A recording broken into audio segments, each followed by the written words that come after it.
This is a tutorial to assist you with the William Patterson lesson plan template. You're going to begin by clicking Make a Copy. So this should be your own copy in your own Google Drive. Now, part one is going to ask you to think big picture and general about your lesson plan. So begin with your name, the subject that you plan to teach, the grade level, and then the materials that you think you will need. I'm going to have anchor chart paper, student handouts. The context, what did the students learn about in the previous lesson? So in the previous lesson, students learned how to identify the main character, problem, and solution in a story. Now I'm going to click a college and career readiness standard. Now these standards, if you want to read them fully, you can click edit options and then you can scroll through. College and career readiness standards are standards to ensure that students are prepared for the skills necessary for college and career. There's a few that you might use a lot. Communicate clearly and effectively and with reason are ones I use a lot in a language arts classroom.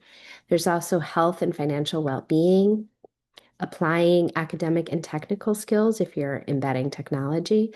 I'm going to click on communication because this is going to be a language arts lesson. Now I'm going to click on the New Jersey standards and I'm going to find the area that I'm teaching. I'm teaching English language arts. Now there are all of the different subject areas here, but I'm teaching English language arts. I'm going to click on the most up-to-date standards. I'm teaching grade 3, so I'm going to click here. And this is a reading lesson, so I'm going to look for the reading standard that mostly is applicable to what I'm teaching. I would like students to describe the development of individuals' characters, traits, motivations, and feelings, and explain how their images contribute to the plot. I'm going to copy and paste this standard and put it right in the box. Now make sure when you have a standard, it should have both a standard number, which you can see right here, reading literature, and also the language of the standard. So I'm going to include the whole standard. Now I'm going to create a learning goal. A learning goal is a little bit smaller than the standard. So I might not incorporate everything from the standard.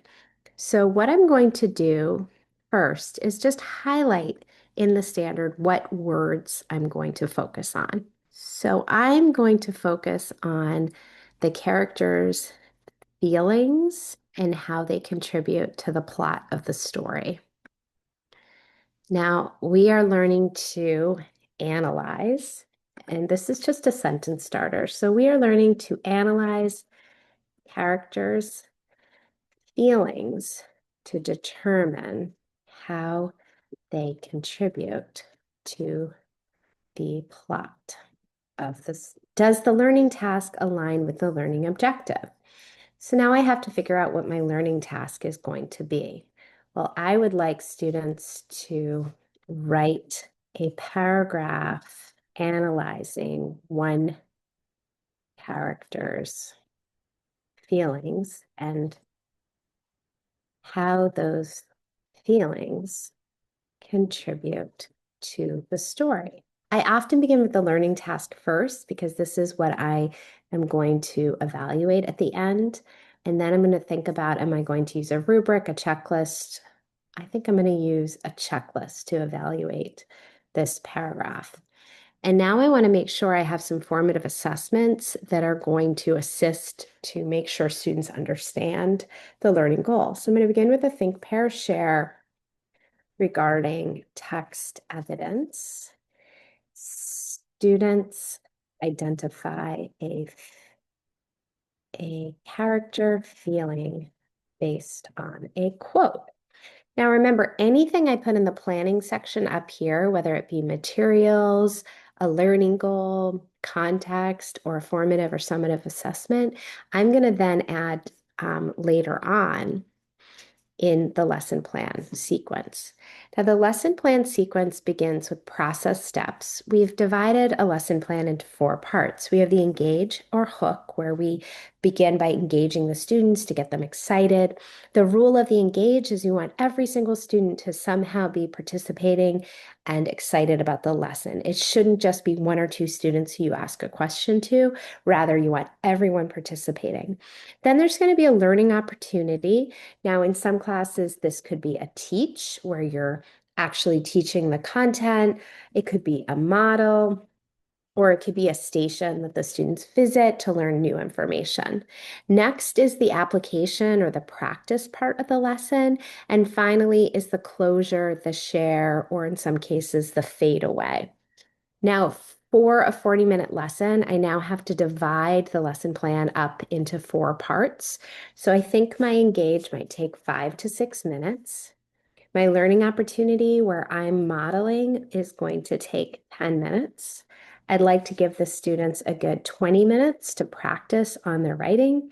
And then finally, we're going to end with a closure, which might be, I think, more like 8 minutes. I'm going to explain, I have drop-down menus here to help assist you to consider what components of the lesson plan you need to incorporate in.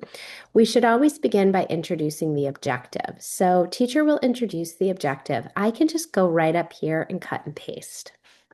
So teacher will introduce the objective, and here's my objective, and then connect to students' prior knowledge.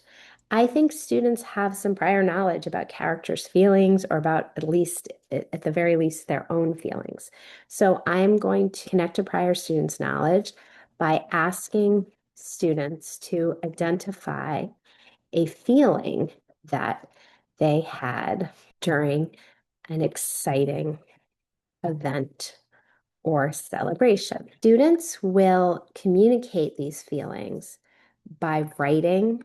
Well, students will write on their whiteboards a feeling that they felt during an exciting event. Next, I'm going to ask teachers, I'm going to use a routine where I say, turn and talk to your partner and share your response. And I will walk around the room and listen in to students' responses.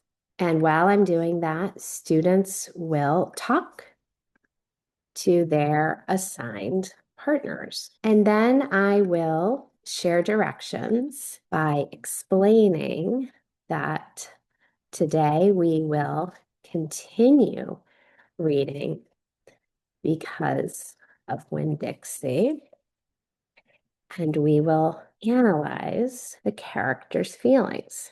Students will follow a routine and get their notebooks out to indicate they are ready to go. This is a good point to go back up and see, what did I promise I would do? These are my promises up here. I promised that I would have anchor chart paper, student handouts, and that I would do a think, pair, share, and a hold up. So I started with a think, pair, share. So I did do that. It's not a think, pair, share, though, to evaluate the what I'm teaching. It was just a think, pair, share to get students engaged. So during my model, teacher will model an activity by using the anchor chart paper to highlight evidence of the main character's feelings throughout the story. While I'm modeling, students will write notes using my model in their handout. Then a teacher, I will show how to reread a quote and analyze which feeling I infer based on the text evidence. Students will analyze the second quote that I share, and I will ask a question. What feeling do you think the character is experiencing based on quote number 2. I need a few more of these. I want to use a routine. I will use a routine and let students know that they should think about the feeling, turn, and then talk with their assigned partner. During this, students will talk to their assigned partner and I will walk around the room. In the application process step, I want to make sure students have enough time, and I've given them 20 minutes to really write and analyze.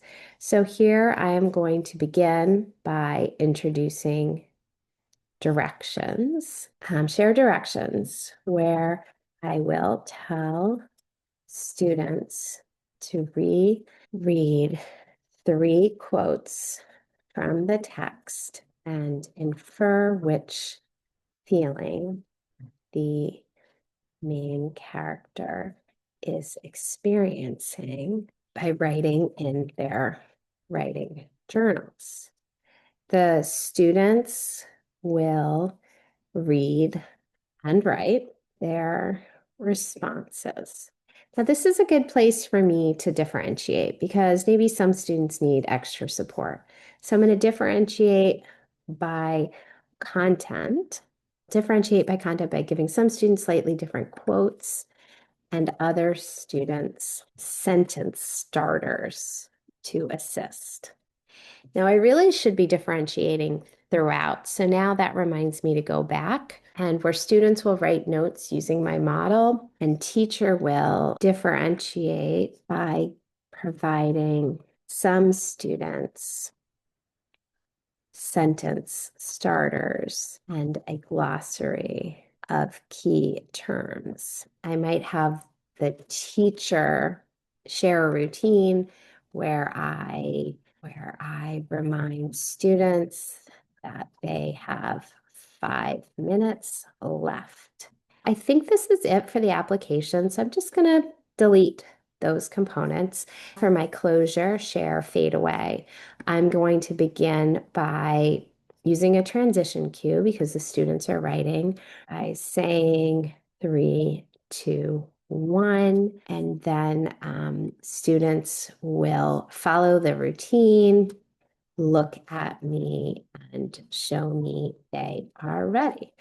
Then I will ask a question. Please raise a quiet hand if you identified a feeling. And then the students are going to follow the routine and raise quiet hands. I'm going to share directions. Please be prepared to read your paragraph to your assigned partner. Students are going to talk and listen to their partners. And then I might end, teacher will conclude by asking students journals and letting students know that they did a good job.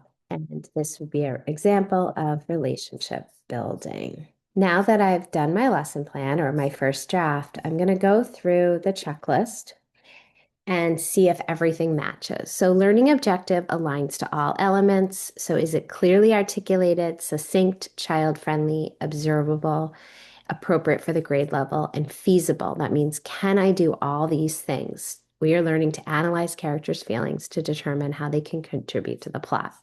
So I think with my years of experience that all of these things are true. Does the learning objective focus on a specific achievable skill or concept from the standard? So again, I want to make sure that I didn't include the entire standard. And you can see I underlined the components that I was really going to highlight. So I agree that it's only one component of the standard. Do I have multiple formative assessments administered throughout or in the middle that are going to produce information about the progress of all my students?